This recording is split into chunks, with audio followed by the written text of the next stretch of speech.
Señores estudiantes, tengan muy buenas noches.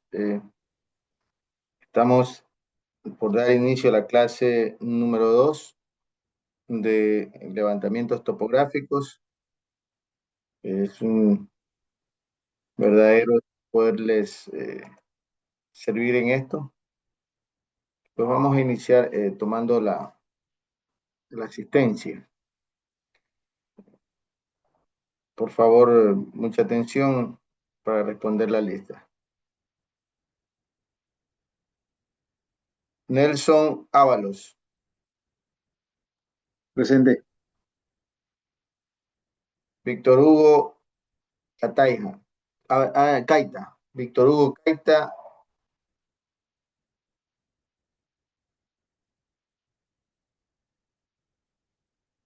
Heidi Cano,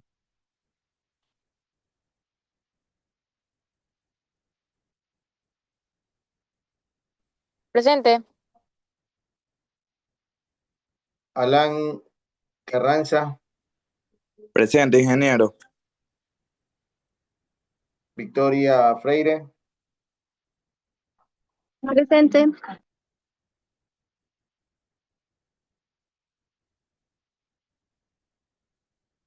Juan Carlos Jaramillo,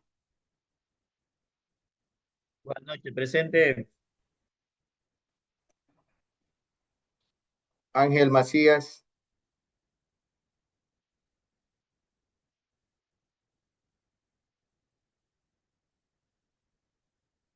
Anderson Pazmiño,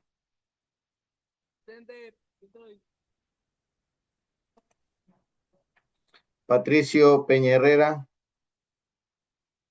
Presente, ingeniero. Guillermo Saldaña, Presente.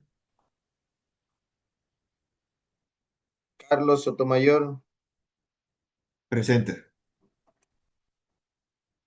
Jaime Vázquez, Presente, ingeniero. Anthony Vera,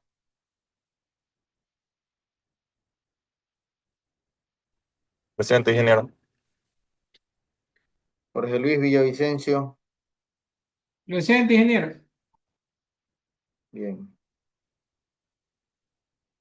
¿Alguien que no haya nombrado? César Buenaño, ingeniero, presente. Perdón, Vélez. me repite el primer nombre y el apellido, por favor. César Buenaño, ingeniero.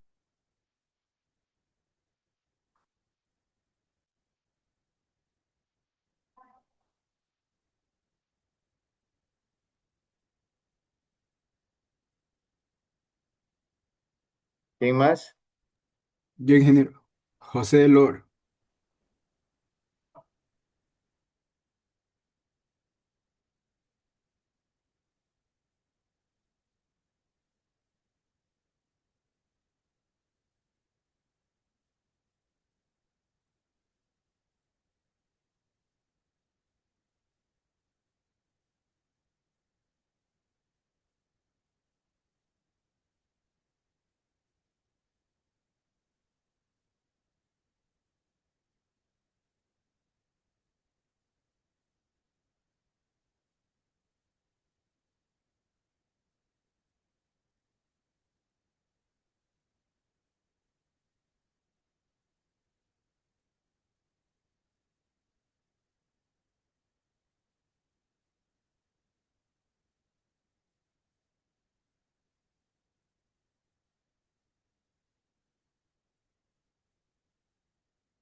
Bien. Ingeniero, yo también, Steven Vélez. Steven Vélez. Vélez. Sí, Vélez.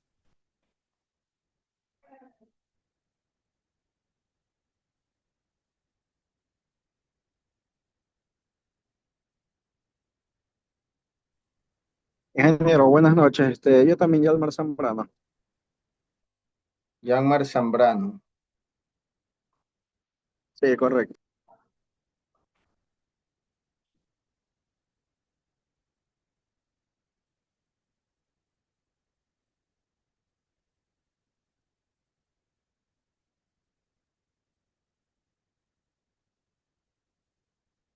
¿Alguien más?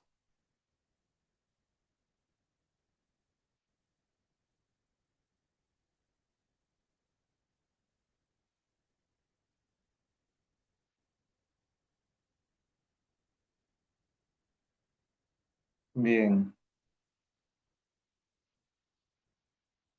Eh, como pueden, bueno, ustedes deben ya tener listos algunos la página en el EVA, otros no.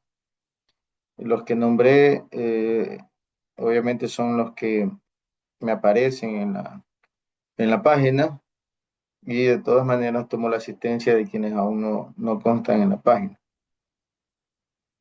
Más adelante han de poder resolver este inconveniente. Muy bien. Vamos a compartir pantalla. Inge, perdón, también ya me activaron el EVA, pero no está esas fechas para la asistencia, está de la semana anterior nomás, habilitada. ¿Quién es usted? Juan Carlos, para mí. Ah, Juan Carlos Jaramillo. Desde la semana pasada también. Esos dos días sí están, pero de hoy no hay. No, sí está usted. Juan Carlos Jaramillo Mendoza. Ah, Le hola. acabé de revisar, no está Pero el día de hoy. usted es Juan Carlos Jaramillo. Correcto. Juan Carlos Jaramillo Mendoza sí está. Le acabo de poner la asistencia. Voy a compartir pantalla.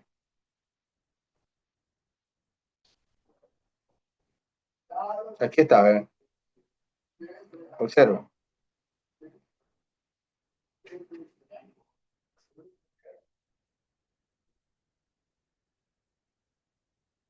Sí, ¿no?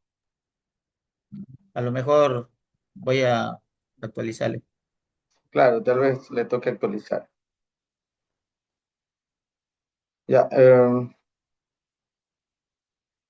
vamos a compartir pantalla entonces.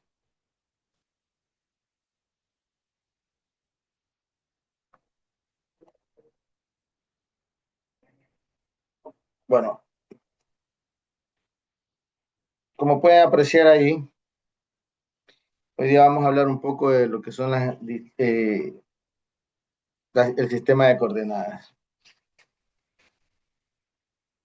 Bien, como lo dice el texto, el sistema de coordenadas es un marco de referencia de ubicación de puntos en la Tierra, ¿no? En el planeta, eh, y que usa los valores y puntos para definir la posición única de cualquier punto en un espacio terrestre. Los tipos más comunes son las coordenadas cartesianas usadas como un plano bidimensional, es decir, en dos direcciones, X y Y. Y las coordenadas geográficas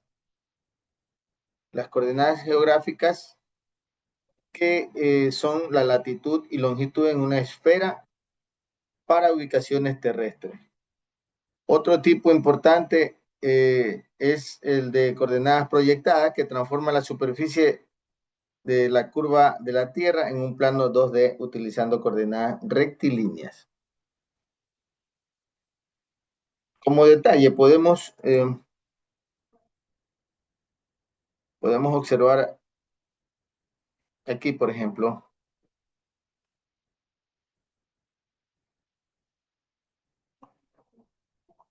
en este gráfico se muestra. Esta es la esfera de la Tierra, en el polo norte, el polo sur, y la línea equinoccial o ecuatorial, que sería el paralelo central. Le llaman paralelo central porque paralelamente hacia arriba tenemos todos los paralelos horizontales y los ejes verticales que va desde el polo norte o el polo sur se le llama meridiano. Van hacia la izquierda o hacia la derecha desde el 0 hasta 180. Como lo pueden ver en este caso acá. En sentido, si vemos la Tierra en sentido del polo, vemos que los paralelos se muestran con las líneas horizontales y los meridianos con líneas verticales. Entonces, el primer meridiano es este eje aquí, ¿no? que más o menos está atravesando aquí está España, está más o menos lindera con Francia, los Pirineos, y atraviesa también toda la zona del África, Senegal. Ese es el primer meridiano, es decir, desde 0. Acá como la línea equinoccial y ecuatorial marca el 0, acá el meridiano lo marca en 0. Así. Entonces vemos en este sentido longitudinal, el sentido longitudinal corresponde al este. Ese, como la flecha lo indica, va hacia el este. Mientras que la latitud se le denomina a la diferencia que va desde 0 grados hasta 90 grados hacia arriba. Es decir, si aquí tenemos 30, por aquí deberemos tener el paralelo en 15 grados, acá 30 grados, acá 40, 50 grados, qué sé yo, 60 hasta llegar a 90. Asimismo, en forma de meridiano, es decir, así, desde el norte hasta el sur, o viceversa, tenemos el eje vertical. El eje vertical en grados también, ¿no? Entonces, estamos 30, 60, 90, 120, 180, etcétera, hasta llegar nuevamente a 0. Bien, acá vemos otro corte. Vemos otro corte donde explico lo mismo, ¿no? A este meridiano central se le denomina meridiano de Greenwich. Bien, eso con lo que respecta al sistema de coordenadas geodésicas. Para las coordenadas planas no son más que una proyección en un plano horizontal, pero la proyección desde la línea del elipsoide de la Tierra. Por aquí tengo un gráfico que hice en AutoCAD y aquí podemos observar. ¿Ven? Tenemos 2 puntos sobre la Tierra y la proyección es horizontal, en sentido horizontal.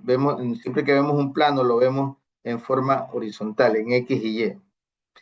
Más adelante ustedes pueden darse cuenta que hay diferencias. No sé quiénes han trabajado con estación total y parten de un punto conocido de coordenadas obtenidas de un GPS en tiempo real a llegar a otro punto en una distancia bastante considerable, se van a dar cuenta que no cierra o no llega con las mismas coordenadas. Hay una diferencia que puede ser en más o puede ser en menos. A eso se le determina factor de escala combinado, porque la proyección es desde el centro de la Tierra al punto, prolonga la línea hasta intersectarla con el plano horizontal, que a su vez es proyectada desde la línea del equinoccio de la Tierra, perdón, del elipsoide de la Tierra. ¿Alguna pregunta hasta ahí? Podemos observar cuáles son las diferencias, ¿no? Entonces, en el sistema de coordenadas nos aparecen ya varios sistemas, ¿no? En las coordenadas geodésicas son una sola, son universal. Estas son en grados, minutos y segundos con relación al eje este y al eje norte. En cambio, las coordenadas planas son coordenadas numéricas, no de grados, no angulares, sino numéricas, que van desde 0, perdón, la línea equinoccial está en 0, pero aparece como que el polo sur aparece desde 0 y llega hasta la línea equinoccial que está en 10 millones de metros. Y hacia arriba también lo mismo. Hacia arriba se acumula en cambio diferente, ¿no? Desde 10 millones hacia arriba, en el polo norte.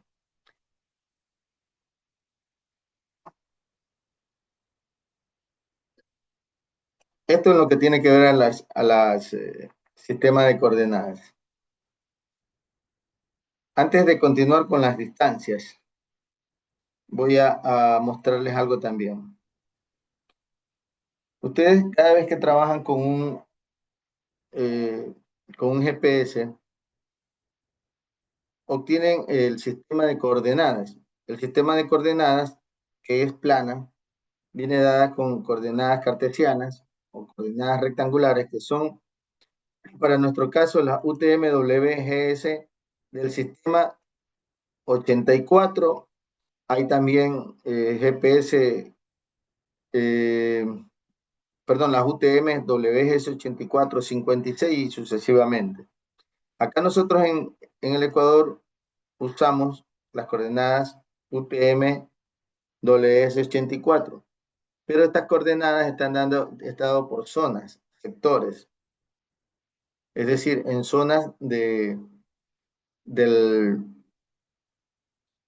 en zona sur o en zona norte, dividiendo los dos hemisferios. Es decir, hacia arriba tengo zonas y hacia abajo también tengo repartido en zonas de meridianos. Como quien dice vulgarmente, estos rectángulos que se forman o cuadrados, ¿no? Si abrimos, para que entiendan un poco mejor, voy a abrir el Google Earth.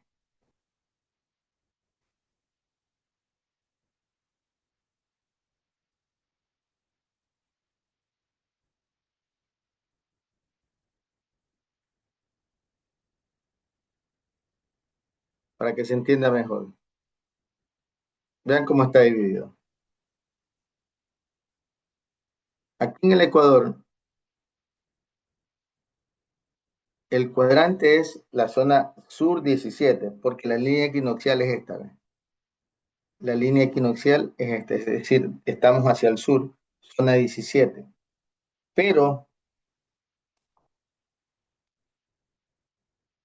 si nos vamos sobre la línea equinoccial, estamos en la zona 17 norte. También, en esta parte de acá, entramos a la zona sur 18 y a la zona norte, un pedazo aquí, que es en la parte del oriente, norte 18. O sea, 17S, 17N, 18S, 18N, son las zonas. Más adelante, ahí podemos verlo un poco más claro. ¿Ven? Al norte y así, acá abajo hacia el sur.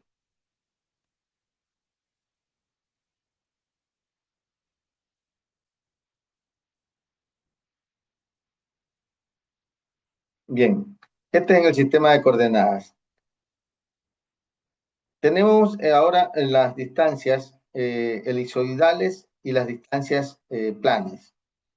Las distancias elipsoidales, la definición es la distancia es la distancia más corta entre dos puntos sobre la superficie o curva de un elipsoide, que es una representación matemática de la Tierra. La medición sigue la línea geodésica, es decir, con la curvatura de la Tierra. Es la ruta más corta en una superficie curva. La aplicación es la medida más precisa para la cartografía de alta precisión y la navegación, ya que considera la forma esférica de la Tierra. Las distancias planas es una distancia en línea recta sobre un plano que representa una superficie de la Tierra a través de una proyección cartográfica como la que se le denomina UTM o Gaze-Kruger. La medición. Esta se calcula a partir de coordenadas proyectadas planares y generalmente se utiliza una fórmula basada en el teorema de Pitágoras en un sistema de coordenadas cartesianas. Se aplica utilizando en mapas a pequeñas escalas, donde las distancias se pueden representar como líneas rectas sin una pérdida significativa de precisión. En la deformación, las diferencias de distancias planas están distorsionadas en comparación con las distancias elipsoidales. La magnitud de esta distorsión depende de la proyección utilizada de la distancia desde el meridiano central. Para observar un poco mejor eso, lo tenemos acá. Este es el globo terrestre. Vamos a proyectar dos puntos. Es decir, esto que marco aquí con puntos rojos son dos puntos ubicados en la Tierra, ¿no? De forma terrestre. Y aquí están representadas las dos distancias, vean. Esta es la distancia, como ejemplo, ¿no? Tomada de la curva de la Tierra. Es una distancia verdadera porque va siguiendo la curvatura de la Tierra. Mientras que en la distancia plana es una distancia horizontal. Por eso pueden ver en este caso que hay más longitud en la longitud geodésica que en la longitud de las coordenadas planas. ¿Alguna pregunta?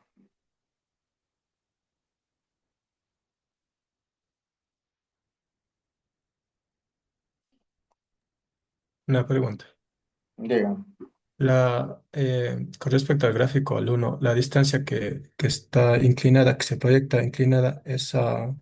ah, no, esa es una distancia y la de arriba es de otra distancia. Sí, Pero correcto. ahora en el gráfico uno, ese es del otro gráfico, el de al lado izquierdo. Este. Sí, ahí hay una proyección, ¿no? que Ajá. es inclinada. Esa Y es esa esa es la distancia, distancia proyectada. Las coordenadas proyectadas son en dos dimensiones. Estas nacen desde el eje de la Tierra, atraviesa el punto y se prolonga hasta la línea horizontal que simula la línea del equinoccio en en el punto tangencial de la Tierra y el eje vertical. Es decir, que esta distancia de aquí es la misma distancia tomada desde aquí hasta acá, pero intersectada con el punto perpendicular desde el centro de la Tierra hasta donde intersecta la línea plana de los dos con el geoide de la Tierra. Como ustedes pueden ver, esta línea ya proyectada tiene aquí una distancia. Esta distancia, este de aquí, son coordenadas proyectadas. Aquí tiene como un ejemplo, ¿no? 20 centímetros. Pero no estoy tomando la Tierra como es efectivamente, simplemente hice un círculo como para mostrarles. Pero esta distancia aquí son los márgenes de errores que yo les explicaba, que ustedes salen con una coordenada desde de inicio conocida y llegan hasta otra coordenada conocida y las coordenadas que van llevando ustedes se van distorsionando y van a ser mayores o menores dependiendo de la superficie de la Tierra. A esto, este error de aquí, más que error, sino a esta proyección, se le denomina factor de escala combinado. Y ahí está la respuesta para la siguiente duda que puedan tener. Sé que tienen dudas, ¿no?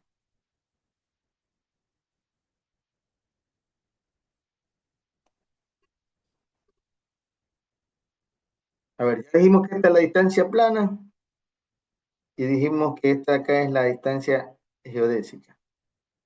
La distancia geodésica, como sigue el contorno de la Tierra, va a ser evidentemente superior a la distancia plana, que es esta. Pero está la otra, las proyectadas, las coordenadas proyectadas. ¿Dónde ocurren eso? ¿Dónde me ocurren las distancias proyectadas?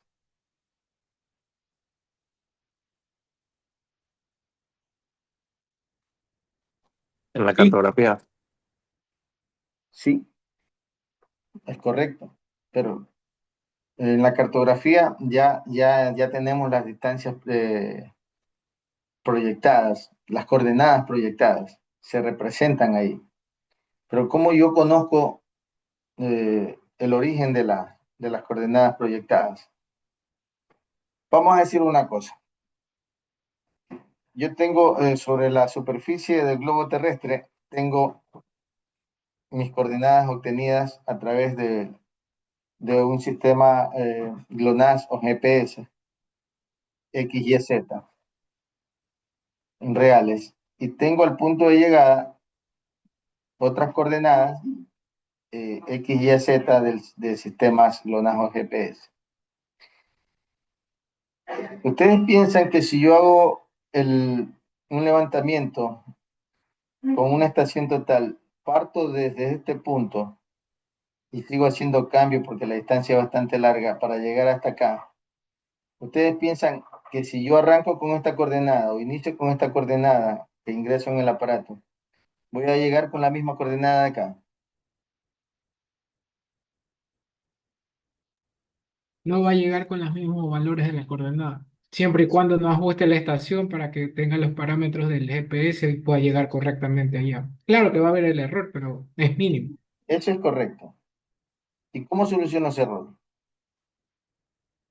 Usted dijo una parte, o sea, tengo que configurar la estación.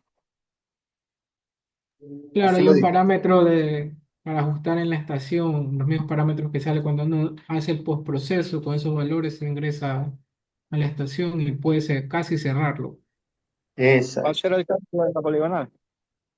Sí, pero para hablar en términos adecuados, ese, esa configuración que yo voy a hacer en la estación total, eh, Depende, se debe usted me dice usar que por medio de punto de ajuste. yo tengo que ingresar un valor que ese ajuste me lo da el postproceso de las coordenadas obtenidas en una observación estática, por decir. En una observación estática obtengo las coordenadas reales, X, Y, Z, pero también hay un dato que me lo entrega también en el postproceso. ¿Cómo se denomina eso? ¿Puedes repetir en qué? Ese dato que entrega también el postproceso del punto geodésico se le llama factor de escala combinado. Y ese factor de escala combinado los traen todas las estaciones totales. Es verdad, como dijo el compañero Villavicencio. ¿Quién fue que me dijo? Jorge Villavicencio. Sí, Jorge Villavicencio. Eso es lo que hay que hacer. Hay que ajustar o configurar la estación total en la opción del factor de escala combinado. Hay que ajustarlo al valor que en el postproceso del punto tomado con GPS de las coordenadas me indica cuál es el factor de escala combinado que existe. Que esa es la proyección desde el eje de la Tierra hasta el plano de aquí, intersecta con la superficie del globo terrestre. Normalmente las estaciones totales ya vienen configuradas con un factor de escala. ¿Cuánto es ese factor de escala que Uno. trae la estación total? Eso es correcto. Es correcto. El factor de escala es 1. Y, y ese factor de escala que está en 1 es que tenemos que ingresar ingresarlo en la estación total para configurarla y que siga la línea de la Tierra en ese sector, porque, porque anteriormente para poder configurar las estaciones totales teníamos un ábaco que lo proporcionaba el Instituto Geográfico Militar. Ese ábaco era con relación a la presión atmosférica que teníamos en ese sector de la Tierra. Desde el valor, desde cero hasta la izquierda y hacia la derecha, perdón, de 1, hacia la izquierda o la derecha. Por eso, algunos factores de escala que representan en los valores de un postproceso, en vez de 1, ese valor de escala puede ser, por decir, 0.9999976, etcétera, ¿no? O sea, cualquier número debajo del 1. O puede ser después del 1, que puede ser 1.000000134, no sé qué valores.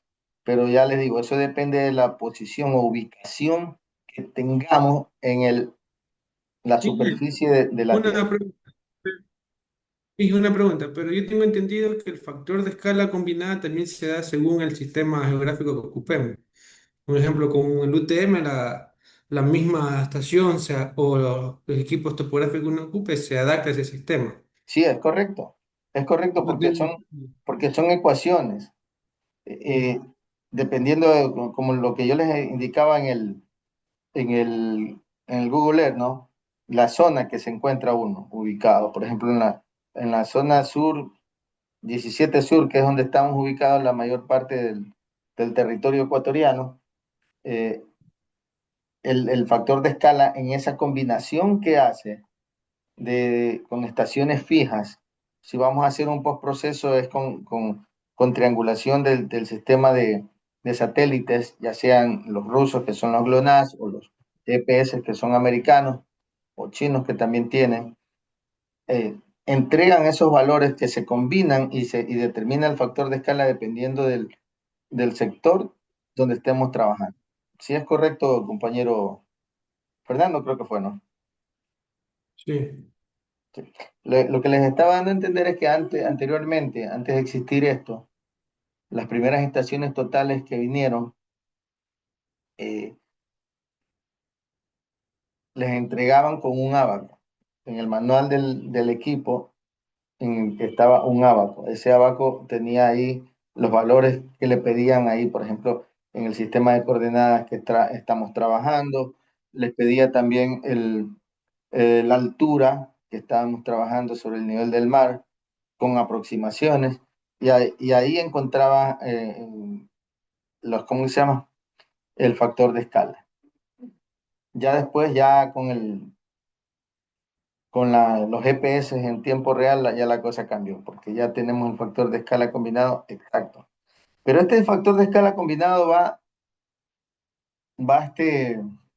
trasladándose. A medida que vamos avanzando, el factor de escala va a ir cambiando. Evidentemente que el cambio no es muy brusco, pero de todas maneras, al llegar a otro punto conocido, definitivamente vamos a tener variaciones. Entonces, lo que se hace es que, asimismo, en esa poligonal debemos determinar algunos puntos, distancias, qué sé yo, si tengo 20 kilómetros, cada kilómetro pongo un punto de la poligonal, y cuando llegue a ese punto ya tengo el factor de escala y lo voy combinando así sucesivamente hasta llegar a la última estación. Ahí van a haber errores mínimos, pero ese tipo de errores mínimos hay abacos también para poder determinar cuáles son cuál serían la escala final para poder ajustar el dibujo. ¿Alguna otra pregunta? Otra consulta. De las tres distancias que nos ha explicado, la estación total, ¿qué distancia estaría midiendo? Normalmente la distancia que mide la estación total es esta, la que ven aquí. Desde la proyección hasta acá.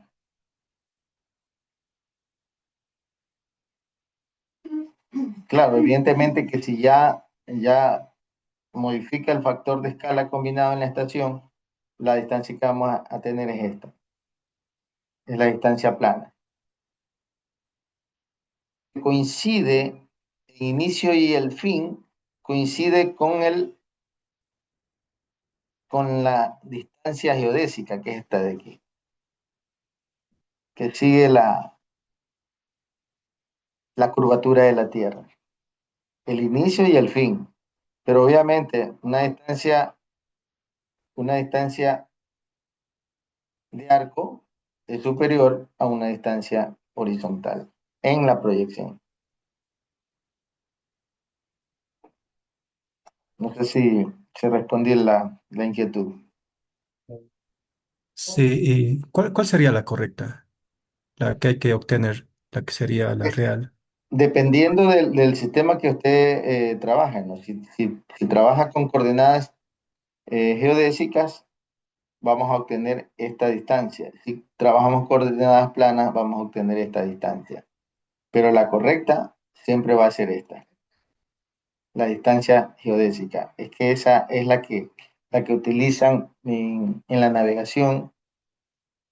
Por ejemplo, normalmente uno viendo el plano de la Tierra, dice yo mido desde el Ecuador hasta pasar el Atlántico hasta España, por ejemplo, tengo una distancia plana, pero en el recorrido los aviones llevan una altitud eh, en paralelo sobre la Tierra, es decir, viajan, por decir, normalmente a 30.000 pies de altura. Eso lo van llevando paralelamente a la curvatura de la Tierra. Lo mismo que hacen los drones. Los drones ustedes le ponen una altitud de, de vuelo y no es que esa altitud no es que es horizontal, sino que el dron automáticamente va volando alrededor no alrededor, sino paralelamente a la superficie de la Tierra. Entonces, esta es la distancia que usan para navegar los barcos, las distancias que miden ellos, miden en la velocidad en nudo y las distancias marítimas, le llaman ellos. La distancia espacial igual también.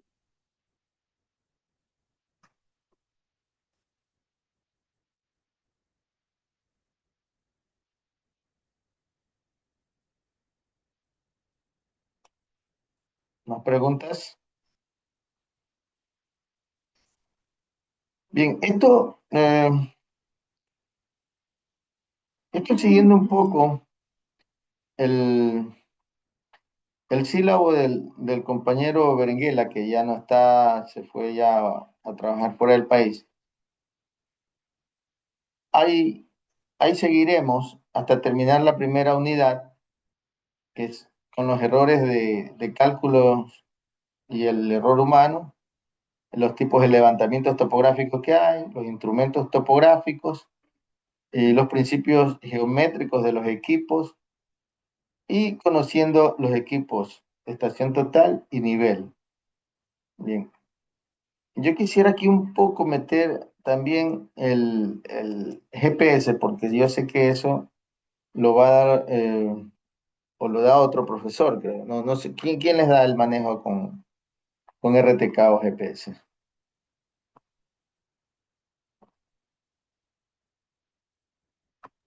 Creo O que eso esto, creo que sería el otro semestre. Ahorita este semestre no vemos nada de eso todavía. ya, perfecto. Entonces, yo sí quiero meter aquí también el, el GPS en tiempo real. ¿Y esto por qué? Porque esta materia, como bien dice su nombre, levantamientos planimétricos, se pueden hacer con cualquiera de estos equipos. Incluso nosotros diríamos, pero el nivel que tiene que ver si es planimétrico. Yo ya les explicaba que un nivel automático, si observamos el limbo del equipo, tiene una raya vertical, una raya horizontal en medio, y tiene dos rayitas también, como el teodolito, una rayita inferior y una rayita superior, cuando observamos el limbo, Y ahí podemos hacer la medida, la lectura con el estadal o la mira taquimétrica, desde la raya inferior a la raya superior más alta.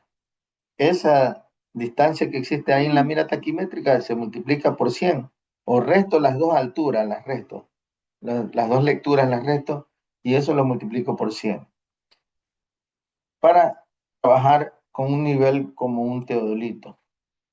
Y aquí también, bueno, ya vimos conociendo los equipos, ya vimos la cinta, cómo podemos trabajar con una cinta, y eso, ¿no? Siguiendo un poco lo de el sílabo que ya ha venido enseñando en años anteriores el ingeniero Berenguela. La unidad 2 ya es propiamente, ya salimos de la introducción y nos vamos a lo que es propiamente ya levantamiento planimétrico. Las poligonales, topográficas, la metodología de levantamiento de campo, errores y equivocaciones en las mediciones, factor humano, nivelación topográfica, métodos de levantamientos de campo, errores y equivocaciones en las mediciones, factor humano, y el error de equivocaciones en las poligonales y nivelaciones, factor técnico. Aquí en esta partecita, yo no debería, no creo que debería darse esto acá en esta materia, ¿no? Porque esto es solamente de planimetría. Porque también sé que hay un profesor para una materia que se llama altimetría. No sé si se vea en este segundo nivel, pero ahí es donde deberían aprender a hacer nivelaciones. Eso es en la unidad 2. Ya en el segundo parcial, en la unidad 3, tenemos los levantamientos topográficos con nivel de precisión. Objeto del nivel, tipo de nivel, métodos de nivelación, corrección e instalación del equipo de campo, lecturas de los hilos de retículo, nivelación topográfica de campo, replanteo de niveles, libretas de campo para realizar una nivelación. Esta sección de aquí, yo sí quisiera revisarla con el coordinador, porque si en altimetría les están enseñando esto, ya sería como estar perdiendo un poco el tiempo, pudiendo hacer otras cosas más en el levantamiento. Donde sí me interesaría es aquí. Lo que dice la última unidad, la cuarta unidad, que es levantamiento con la estación total. Aquí necesito yo bastante, pero bastante tiempo hasta que ustedes aprendan a hacer levantamientos con la estación total. Y pues ahí podemos dar un poco de lo que es el factor de escala combinado que le venía hablando, no les venía diciendo. En lo de levantamientos altimétricos es el próximo semestre, que no, Ah, no es en este. no, Bueno, en este semestre no hay. bueno, entonces vamos a dejarlo ahí, pero un poco más para que aprendan a usar el nivel y aprendan a hacer una corrección de bancos de nivelación, como lo que comúnmente llaman BM, ¿no? Para poder corregir los errores. Vamos a dar un poco de eso entonces, pero sí voy a conversar un poco acá porque aquí sí quisiera meterles algo con los GPS en tiempo real, porque cuando vayamos a trabajar ya en levantamientos topográficos de alta precisión, necesitamos combinar con los RTK. ¿Alguna sugerencia también o inquietud al respecto?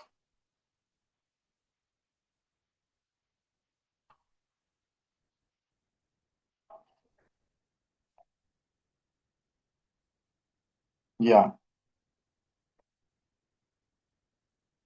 Bueno, luego de haber visto esto desde los sistemas de coordenadas, los tipos de coordenadas que existen, las distancias, eh, yo quisiera también conversar un poco del trabajo que hicimos el día sábado, Algunos compañeros me dicen que por interno me han escrito que tienen algunas dudas con respecto a los puntos que han medido, les sale un poco desfasado. Entonces, quisiera recoger todas esas experiencias para ir canalizando cuál es la respuesta, ¿no?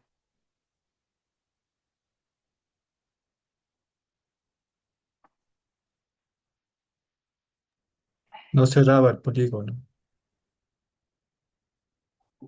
No cerraba el polígono. Bueno, yo les dije, no sé si recuerdan, ya al finalizar la clase, o mejor dicho, el ejercicio práctico que hicimos al principio, que generalmente eh, el polígono no cerraba eh, y para eso utilizábamos las dos últimas distancias de del polígono, trazando dos circunferencias, cada una con las distancias que corresponden. Es decir, si partíamos del punto 1 al punto 2 y si llegábamos al punto 6, por ejemplo, entonces del punto 6 al punto 1 o 1 al 6 deberíamos trazar la última distancia que medimos con cinta y trazar del 1 al 2 la otra distancia para poderla cerrar. Eso fue lo que hicimos en el ejercicio anterior. Entonces, ya la mayoría me ha entregado la tarea al correo. Ya a partir de la próxima tarea ya la vamos a estar dejando subida en el EVA. Y pues yo veo que la mayoría sí lo ha hecho como explicamos ese día, pero me están haciendo notar también los errores que han tenido. Y está bien, así debe de ser. Entonces el día de mañana en la clase de dibujo topográfico digital, como ya deben tener entregado la tarea para ese entonces, ahí vamos a hacer los tres gráficos, ¿no? De los tres grupos que hicimos. Hay compañeros que no pudieron estar o no asistieron a la primera clase que hicimos. Les rogaría que se pongan en contacto con los compañeros que se asistieron para que de una u otra manera eh, me puedan hacer referencia de las tareas. Tienen chance de hacerlos eh, hasta el día de mañana, antes de la clase, entregarla. Pero ya hoy, evidentemente, la nota no va a ser la misma, ¿no?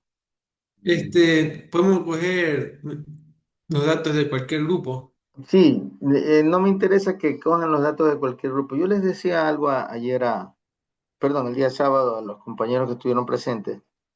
Evidentemente podemos decirle a otro compañero que fue, hazme la tarea, que tú sabes cómo se hizo y todo eso. Lo interesante en todo esto es que aprendan a hacerlo ustedes mismos, porque así van adaptándose mejor al AutoCAD y van aprendiéndolo a usar. Ahora hay muchas formas, yo les decía, de saber quién hizo el trabajo o quién no lo hizo. Y, y esto se lo digo porque somos personas adultas, personas serias, conocemos la realidad. Yo me puedo dar cuenta quién puede haberlo hecho esa persona misma o no. Solamente, bueno, hay muchos aspectos para poder diferenciar esto. Pero sin embargo, yo quiero que ustedes aprendan estas dos materias que yo estoy compartiéndoles a ustedes.